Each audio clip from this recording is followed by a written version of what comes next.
कक्षा में previous lecture में हमने बेसिक इलेक्ट्रिकल इंजीनियरिंग सब्जेक्ट को स्टार्ट करते हुए उसका सिलेबस डिस्कस किया था, जिसमें हमको कौन कौन से टॉपिक्स को कवर करना है उनको देखा था। आज के लेक्चर में हम यूनिट 1 स्टार्ट करने जा रहे हैं, जो कि है हमारी डीसी सर्किट। इसे स्टार्ट करते हैं, जिसमें हमारा फर्स्ट टॉपिक है इलेक्ट्रिकल चार्ज। तो इसको देखते हैं। We know that an atom consist of electron, protons and neutrons. जो हमारा एटम होता है वो 3 टाइप के चार्ज को कंसिस्ट करता है, जिसमें इलेक्ट्रॉन, प्रोटॉन्स एंड न्यूट्रॉन्स होते हैं। Each electron has a negative charge and each proton has a positive charge. Electron जो होता है वो हमारे नेगेटिव चार्ज को कंसिस्ट करता है, और जो प्रोटॉन होता है वो हमारे पॉजिटिव चार्ज को कंसिस्ट करता है, और न्यूट्रॉन जो होता है वो न्यूट्रल होता है। The numbers of electrons is equal to the number of protons. जो हमारे आइटम्स होते हैं उसमें हमारे इलेक्ट्रॉन और प्रोटॉन के आयनों की संख्या इक्वल होती है। हमारा नेक्स्ट टॉपिक है resistance. Resistance is a electrical component that limits the current in circuit. तो रजिस्टर जो होते हैं वो हमारे सर्किट में यूज किए जाते हैं, जो कि हमारे करंट की एबिलिटी को टेस्ट करते हैं, जिसमें कितने वोल्टेज की हमको करंट को फ्लो कराना है, इसमें हम देखते हैं। इसका फार्मूला होता है R=V/I। इसमें V बराबर वोल्टेज और I हमारी करंट होती है। Capacitance is the ability to store energy and capacitor convert the input electrical energy into electrostatic energy. जो कैपेसिटर होता है वो हमारी एनर्जी को स्टोर करता है, और कैपेसिटर का यूज हम करते हैं इलेक्ट्रिकल एनर्जी को इलेक्ट्रोस्टैटिक एनर्जी में चेंज करने के लिए, जिसका फार्मूला होता है हमारा C=Q/V, जिसमें Q हमारी इलेक्ट्रोस्टैटिक एनर्जी और V हमारी इलेक्ट्रिकल एनर्जी होती है।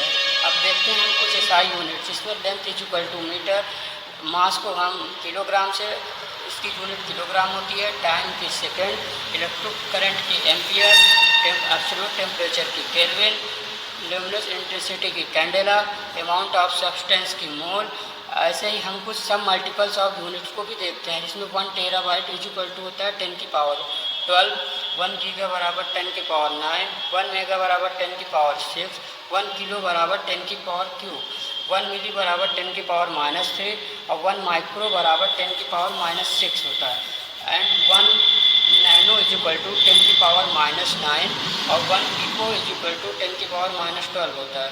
जिसे एग्जाम्पल के द्वारा मैंने रिप्रेजेंट किया है, जिसमें 66 किलोवाट को 66 × 10 की पावर 3 किलोवाट में रिप्रेजेंट किया गया है। और ऐसे 2 माइक्रोफैरड को 2 × 10 की पावर -6 से रिप्रेजेंट किया जाता है। Another topic is force is mass into acceleration. इसका फार्मूला होता है F=ma। इसकी SI यूनिट होती है हमारी किलोग्राम मीटर पर सेकेंड स्क्वायर। वेट हमारा weight is mass into acceleration due up to gravity. इसका फार्मूला होता है mg। इसमें g हमारा ग्रेविटी होता है, जिसकी वैल्यू 9.81 मीटर पर सेकेंड होती है। ऐसे ही हमारा नेक्स्ट टॉपिक है ओम्स लॉ बेसिकली हम लोग 11th-12th में भी पढ़ते हैं। इसकी डिफिनेशन होती है it is current through any conductor is directly proportional to the potential difference. जो इस तरह से रिप्रेजेंट किया जाता है, जो हमारी करंट डायरेक्टली प्रोपोर्शनल होती है पोटेंशियल डिफरेंस के। अनदर टॉपिक है, जिसका फार्मूला भी हम देख सकते हैं। I हमारा V=R×I। ये बेसिकली ओम के नियम से ही रिप्रेजेंट किया जाता है। अब next topic is current direction. There is a current from a point of higher potential to the point of lower potential. Current जो होती है उसके डायरेक्शन को रिप्रेजेंट करते हैं higher potential energy to lower potential energy. इसको हम कुछ इस तरह से, इसका ग्राफ होता है, और इसका फार्मूला हमारा ओम के नियम से ही ड्राइव किया जाता है। इसका VAB बराबर R×I। Next topic is open circuit and short circuit.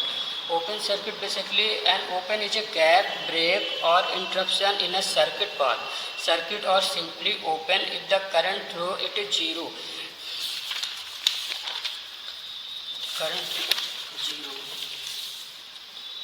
जिसमें हमारे ओपन सर्किट में भी consider as a resistor of infinite resistance, जिसमें हमारी रजिस्टर की जो वैल्यू होती है वो बेसिकली इनफाइनाइट होती है, तो जिससे हमारी करंट की वैल्यू जीरो हो जाती है। और वैसे ही शॉर्ट सर्किट में हमारे रजिस्टर की वैल्यू जीरो होती है, जिससे हमारी वोल्टेज जीरो हो जाती है।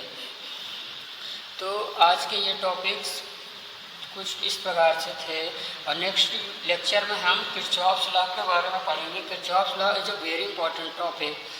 तो नेक्स्ट लेक्चर बहुत ही ज़्यादा इंपॉर्टेंट होने वाला है, तो don't be miss. Thank you so much.